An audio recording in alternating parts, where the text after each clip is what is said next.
If you feel like the ground is constantly shifting under your tech budget, well, you're not imagining things. The rulebook for how we buy and manage software and cloud services is being completely rewritten. So the big question is, how do you get ready for 2026? Let's dive in and break down the new playbook. This one sentence really just nails it. We're talking about a world where subscriptions are becoming the default. Cloud spending is getting scrutinized at the board level, and huge acquisitions are changing the whole landscape. This isn't some slow, gradual change. It's a massive transformation happening right now, and it's creating all kinds of new risks, but also, for those who are paying attention, some serious opportunities. So here's our game plan for today. We're going to start with what the vendors are doing to gain more control. We're calling it the vendor power play. Then we'll look at the new cost battlegrounds popping up inside your own company. We'll touch on some big external pressures, and then, the most important part, we'll wrap it all up with a strategic plan you can use to get ahead before 2026 hits. Okay, first up, the vendor power play. Your software and cloud providers are making some really strategic moves to strengthen their hand. And it really boils down to 3 key trends that you absolutely need to know about. So this first one probably isn't a huge shocker, but the scale of it is. The whole era of buying a one-time perpetual software license, yeah, that's pretty much coming to an end. By 2026, for almost any major enterprise tool, a subscription won't just be an option, it's going to be the only way to buy. So what does that actually mean for you day to day? Well, for one, vendors are going to be way less likely to honor those old legacy deals you might have. 2, you'll see a lot more products forced into these expensive all-or-nothing bundles. And here's the kicker. Vendors are using a lot more telemetry. Basically, they're tracking exactly how you use their products. All of this gives them a much stronger position when it's time to renew.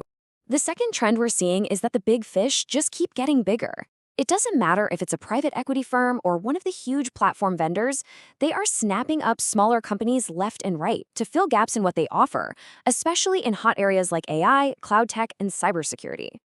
This consolidation is a huge force that's completely reshaping the market.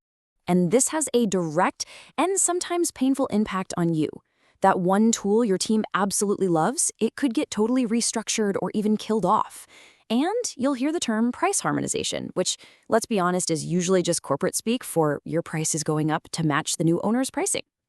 The big takeaway here? You have to understand your vendor's acquisition strategy.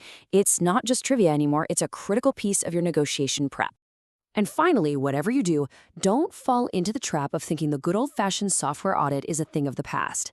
It's not gone, not at all. It's just evolving. It's become quieter, sneakier, and a lot more sophisticated. The risk is still there, it just looks different now. So what does this new compliance world look like? Well, instead of getting that scary audit letter in the mail, compliance monitoring is now built right into the product, using that telemetry we talked about. Automated systems are flagging weird usage patterns, and your renewal price is being directly influenced by this real-time data. We've shifted from worrying about a rare, one-time audit to having to manage a state of continuous, always-on compliance. So, we've talked about the pressure coming from the outside, from the vendors. Now, let's flip the script and look inward, because there are whole new cost battlegrounds emerging right inside our own organizations. And right at the heart of this internal shift is FinOps. You've probably heard the term. It stands for financial operations. It's all about optimizing cloud spending, and believe me, it is quickly becoming a huge priority for the C-suite. Now, this doesn't replace traditional IT asset management, or ITAM.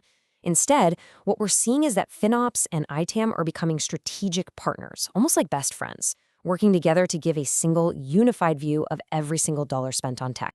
And of course, you can't talk about new costs without talking about AI. AI is a real double-edged sword here. On one side, vendors are actually using AI to sniff out licensing gaps in how you use their stuff. But on the other, more expensive side, your own AI projects, especially those super intensive GPU models, are creating a massive and wildly unpredictable new source of cost. This means you need a whole new rule book for governance. You've got to be able to model what an AI workload is going to cost before you hit the go button. You need guardrails in place to stop spending from spiraling out of control. And you need clear policies for checking those optimization recommendations that the vendor's own AI systems are going to be pushing on you. If you don't get a handle on this, you're going to feel the financial pain really fast. Next up is a problem that was basically born from this whole subscription model SaaS sprawl.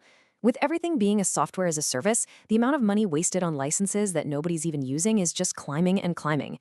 And this isn't just about being inefficient anymore. It's a major financial risk and a huge security headache. So how do you rein this in? Well, it all comes down to right-sizing licenses based on who's actually using them, automating how you add and remove users, and getting smart about these new billing models. But here is the most important part.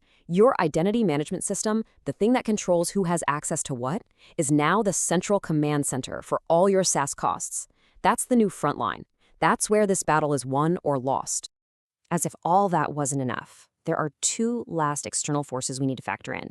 We're talking about more and more regulation and a skills gap that just won't go away. Both are piling on even more pressure. So think of it like this. On one side, you've got this wave of new regulations demanding things like better cyber resilience, transparency in how you use AI, and even environmental reports on your cloud usage. Each one adds another layer of complexity and cost. Then, on the other side, there's a serious shortage of people who actually have the skills to deal with all this. This perfect storm is why we're seeing so many companies turning to managed services just to stay afloat. All right, we've laid out all the challenges, right? The vendor power plays, the internal cost fights, the external pressures. So now we get to the most important part. What are you going to do about it? This is your strategic plan, your guide to getting out ahead of all these trends and being truly ready for 2026. Okay, here it is, your 5-point action plan. Number 1, beef up your contract governance so you can control that vendor telemetry. 2, build a unified team that brings together ITAM, FinOps, and even GreenOps so you can see the entire picture. 3, actively evaluate vendor consolidation risk so you never get blindsided by an acquisition. 4, invest in identity-driven SaaS management to get that sprawl under control. And 5, start building your AI cost governance framework right now, before those bills get out of hand. This is your playbook. This is how you take back control. And that really brings us to the final, critical question. The big software and cloud vendors, they've got their strategies locked in. They are absolutely prepared for this new world in 2026. The only question that really matters now is, are you?